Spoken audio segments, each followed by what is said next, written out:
testimonianza di Piadola Antonio, che è emigrato in Brasile, a Rio de Janeiro, con suo fratello e sua moglie.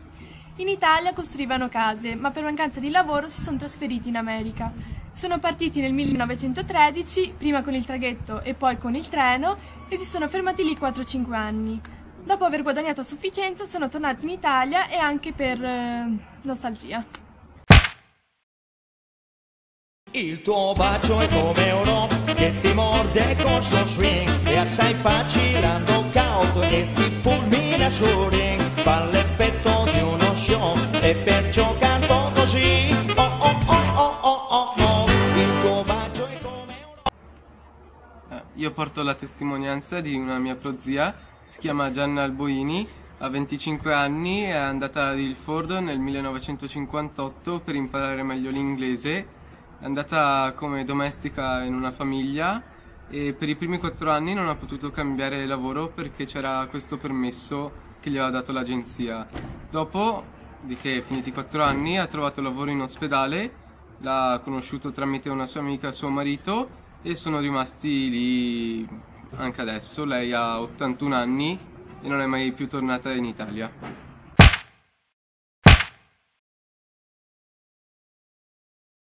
Tintarella di luna, tintarella tu non latte, tutta notte stai sul tetto, sopra il tetto come i gatti. Mia nonna si chiama Giannina Mercede, è andata a Londra il 1 settembre del 1954 per potersi pagare la dote. Lei a 20 anni ha deciso di partire da sola per Londra, poiché qui in Italia non c'era molta opportunità di lavoro. È partita in treno fino allo Stretto della Manica e poi ha preso il traghetto. A Londra c'era da aspettarla sua sorella Maria, anche lei lì per lavoro. Mia nonna aveva già un contratto lavorativo, infatti andò a lavorare come guardarobiera in una casa signolire. Per lei la lingua all'inizio fu un po' problematica, ma col tempo diventò tutto più semplice. Viveva nella casa con la famiglia, fu accolta subito benissimo, non si sentì mai inferiore e non fu mai vittima di pregiudizi. Nelle sue giornate libere andava ai musei, all'opera, ai balletti spagnoli e al Palio. Col passare del tempo è entrata sempre più in confidenza con la famiglia, tanto che andava a prendere la figlia più piccola a scuola per riportarla a casa. Una volta, racconta mia nonna con il sorriso sulle labbra, per andare al Palio dei Cavalli confezionò un vestito alla signora, era a pois con dettagli rossi, con il quale ella fece un figurone. Certo, una nostalgia c'era, qui aveva la mamma, il papà, la famiglia, ma li sentiva sempre e qualche volta riusciva anche ad andarli a trovare. Rimase lì circa 10 anni, ma un giorno ricevette una lettera in cui le scrivevano che suo padre stava molto male e dovette tornare. Forse se non fosse stato per quella lettera, chissà dove sarebbe adesso.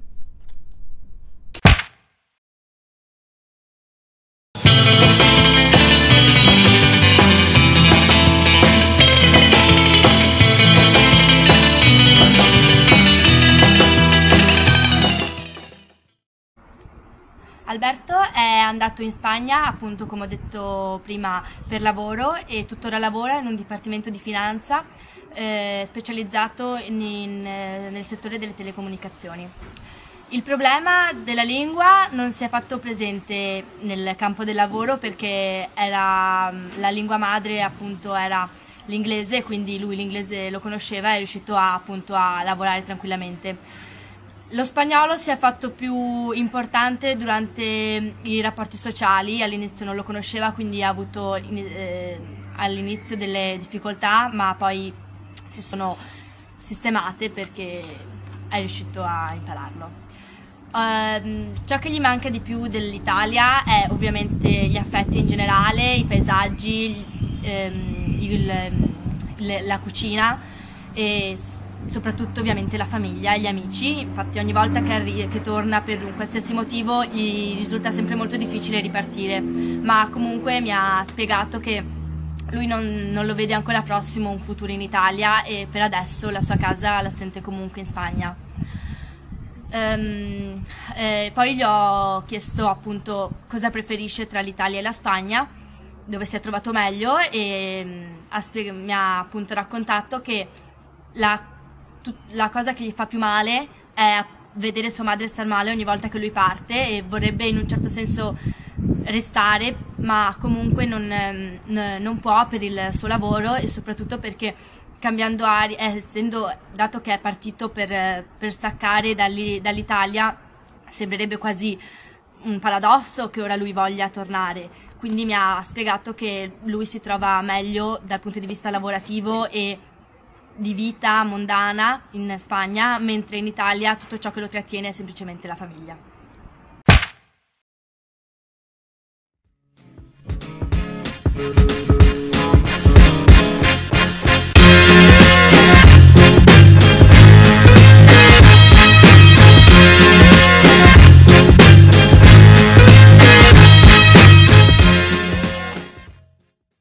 Ok, nome, Allora, mi chiamo Riccardo, ciao a tutti innanzitutto. età, Ho 26 anni, quasi 27. dove sei nato Sono nato a Padova nel 1985. e parlaci di quando sei emigrato. Allora, io in realtà ho cominciato a lasciare il paese molti anni fa, già nel 2006, però effettivamente nel 2010 mi sono spostato in Cina, a Shanghai, prima per studiare e poi per fermarmi lì a lavorare. Per quale motivo? Motivo, allora inizialmente comunque è stato un motivo culturale, avevo già studiato lingue orientali, avevo già vissuto in molti altri paesi esteri, mi trovavo molto bene nel vivere all'estero e perciò era inizialmente uno stimolo culturale e di curiosità, insomma ero molto attirato da questi paesi dove cultura, cucina, lingua, modo di pensare era così diverso dal nostro che diciamo non ho potuto resistere a andare in quei paesi e a stabilirmi lì, perciò inizialmente è stato un motivo di curiosità mia personale, diciamo un motivo più culturale, di scoperta, di ricerca. Poi ovviamente ho trovato opportunità molto buone anche sul campo lavorativo, perciò ho deciso di fermarmi più a lungo. E con che mezzo sei emigrato? In aereo, viste le distanze. E sei emigrato da solo o con altre persone? Da solo, sono in tutti i paesi in cui sono andato e anche in Cina nella fattispecie mi sono sempre recato da solo. Ma hai trovato altri immigrati che si stabilivano lì? E allora a Shanghai c'è una comunità italiana con cui io però non ero in contatto, a dire la verità, dunque sapevo dell'esistenza di altri emigrati, però non ne ho conosciuti personalmente. Ok.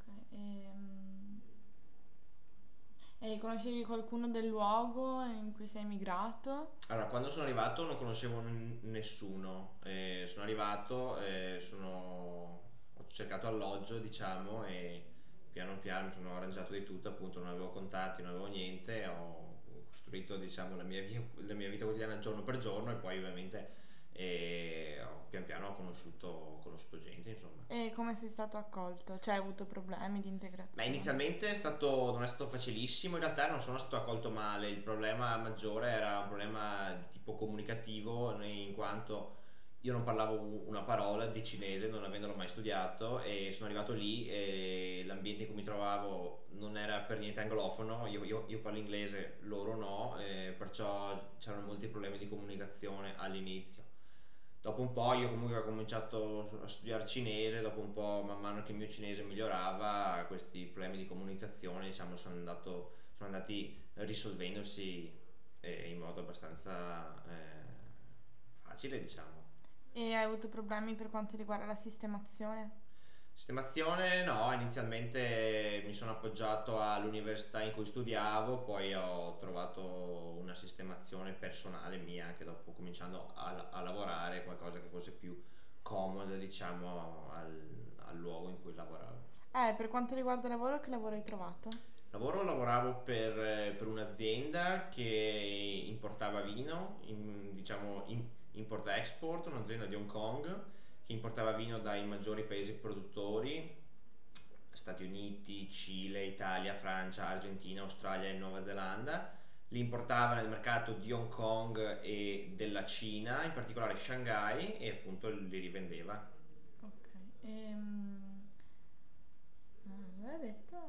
Hai mai voluto tornare in Italia? Ma appunto, come ho già detto, io ero già abituato a vivere all'estero da molti anni e seppur amo il mio paese, i miei amici, la mia famiglia, diciamo, la mia vita all'estero è una vita che io apprezzo molto, è proprio uno star bene, perciò io immediatamente tornavo una volta ogni anno e mezzo e molto contento di vedere la famiglia e gli amici, però diciamo vivevo la mia vita quotidiana nel paese in cui stavo senza quella sentimento di mancanza o di nostalgia per l'Italia, perché appunto io lì avevo una vita che mi entusiasmava, mi dava stimoli ogni giorno, perciò insomma non avevo questo forte bisogno di tornare in patria, diciamo. Ehm, sì, per quanto riguarda tipo il permesso di soggiorno. Permesso di soggiorno, inizialmente avevo un permesso di studio, poiché diciamo, il primo passo è stato imparare il cinese, studiare il cinese e dopo un po' ho trovato il lavoro e mi è stato cambiato il visto da studente in visto lavorativo. Queste sono cose di cui si prende cura la ditta per cui lavoro una volta che ha deciso di assumerti. Ok, ultima domanda, e tra Italia e Cina cosa preferisci? Allora, ci sono i pro e contro in entrambi i paesi. Personalmente devo dire che al momento preferisco la Cina, perché un motivo, sempre quello a cui mi riferivo prima, è un motivo culturale, un motivo mio personale di curiosità. La Cina è un paese molto diverso dall'Italia, io essendo italiano conosco abbastanza bene la realtà italiana, mentre avrei molto da scoprire della cultura e della società cinese. In più, al giorno d'oggi la Cina, in particolare Shanghai, è un ambiente molto dinamico che offre molte opportunità ai giovani, molte opportunità in campo lavorativo, molte possibilità di esprimersi, di far bene, di mettersi in gioco, di mettersi alla prova, perciò per un motivo personale di curiosità, ma anche devo dire pratico, di possibilità di crescere e di riuscire, devo dire che al momento preferirei la Cina. Ok, per finire ci fai un saluto in cinese? 再见。Ok, grazie.